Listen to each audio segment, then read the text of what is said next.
Mrs. McPhail. "I don't know."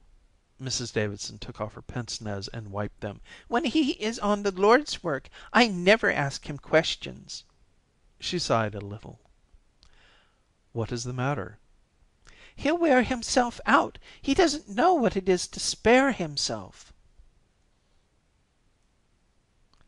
Dr. McPhail learnt the first results of the missionary's activity from the half-caste trader in whose house they lodged.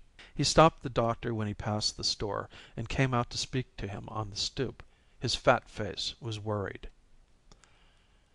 "The Reverend Davidson has been at me for letting Miss Thompson have a room here," he said, "but I didn't know what she was when I rented it to her. When people come and ask if I can rent them a room, all I want to know is if they've the money to pay for it, and she paid me for hers a week in advance." Dr. McPhail did not want to commit himself. "When all's said and done, it's your house. We're very much obliged to you for taking us in at all." Horn looked at him doubtfully.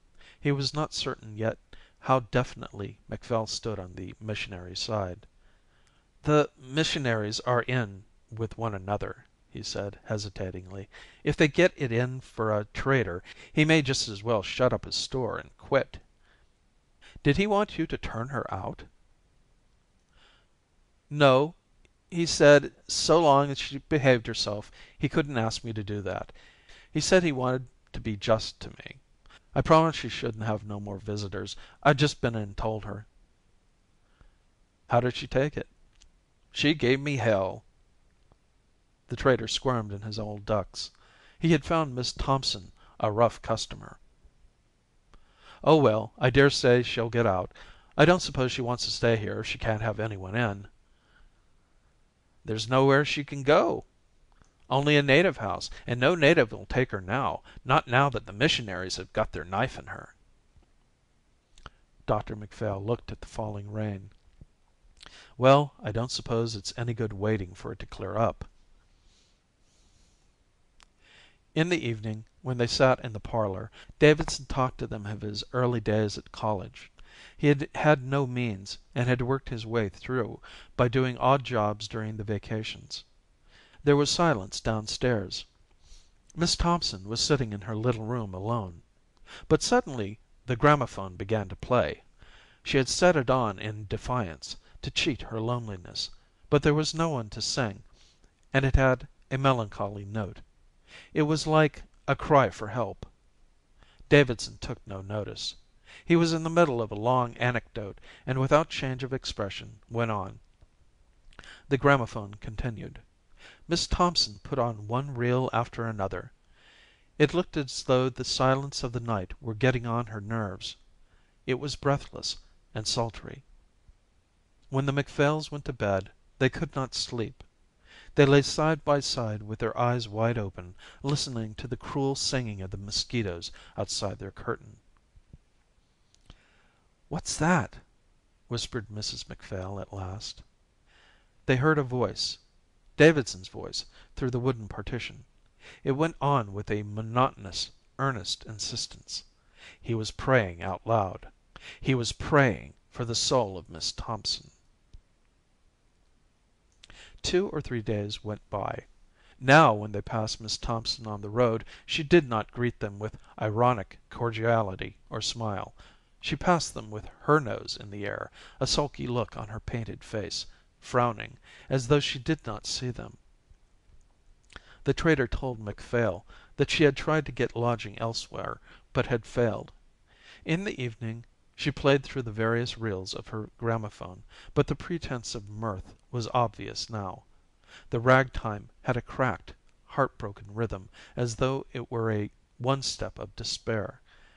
When she began to play on Sunday, Davidson sent Horn to beg her to stop at once, since it was the Lord's Day.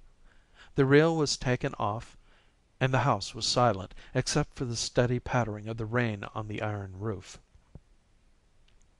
"I think she's getting a bit worked up," said the trader next day to McPhail. "She don't know what Mr. Davidson's up to, and it makes her scared." MacPhail had caught a glimpse of her that morning, and it struck him that her arrogant expression had changed. There was in her face a hunted look. The half-caste gave him a sidelong glance. "I suppose you don't know what Mr Davidson is doing about it?" he hazarded. "No, I don't." It was singular that Horn should ask him that question, for he had also the idea that the missionary was mysteriously at work. He had an impression that he was weaving a net around the woman, carefully, systematically, and suddenly, when everything was ready, would pull the strings tight. "He told me to tell her," said the trader, "that if at any time she wanted him, she only had to send and he'd come." "What did she say when you told her that?" "She didn't say nothin'. I didn't stop. I just said what he said I was to, and then I beat it. I thought she might be going to start weepin'." "I have no doubt the loneliness is getting on her nerves," said the doctor. "And the rain, that's enough to make anyone jumpy," he continued irritably. "Doesn't it ever stop in this confounded place?" "It goes on pretty steady in the rainy season.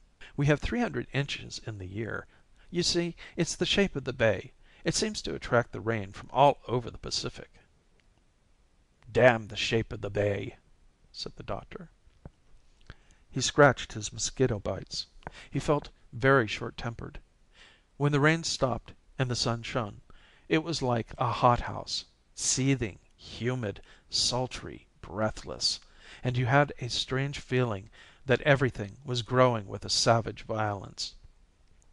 The natives, blithe and childlike by reputation, seemed then, with their tattooing and their dyed hair, to have something sinister in their appearance. And when they pattered along at your heels with their naked feet, you looked back instinctively.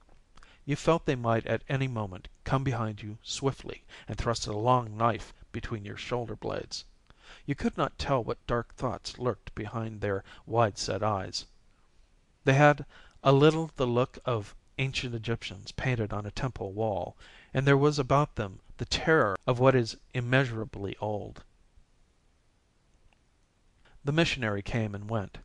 He was busy, but the MacPhails did not know what he was doing. Horn told the doctor that he saw the governor every day, and once Davidson mentioned him. "He looks as if he had plenty of determination," he said, "but when you come down to brass tacks he has no backbone." "I suppose that means he won't do exactly what you want," suggested the doctor facetiously. The missionary did not smile. "I want him to do what's right. It shouldn't be necessary to persuade a man to do that." "But there may be differences of opinion about what is right." "If a man has a gangrenous foot, would you have patience with anyone who hesitated to amputate it?" "Gangrene is a matter of fact." "And evil?" What Davidson had done soon appeared. The four of them had just finished their midday meal, and they had not yet separated for the siesta which the heat imposed on the ladies and on the doctor. Davidson had little patience with the slothful habit. The door was suddenly flung open, and Miss Thompson came in. She looked round the room, and then went up to Davidson. "You low-down skunk! What have you been saying about me to the governor?" She was spluttering with rage. There was a moment's pause. Then the missionary drew forward a chair. "Won't you be seated, Miss Thompson? I've been hoping to have another talk with you." "You poor low-life bastard!" She burst into a torrent of insult, foul and insolent. Davidson kept his grave eyes on her. "I'm indifferent to the abuse you think fit to heap on me, Miss Thompson," he said, "but I must beg you to remember that ladies are present." Tears by now were struggling with her anger. Her face was red and swollen as though she were choking. "What has happened?" asked Dr Macphail. "A feller's just been in here, and he says I gotter beat it on the next boat." Was there a gleam in the missionary's eyes? His face remained impassive. "You could hardly expect the governor to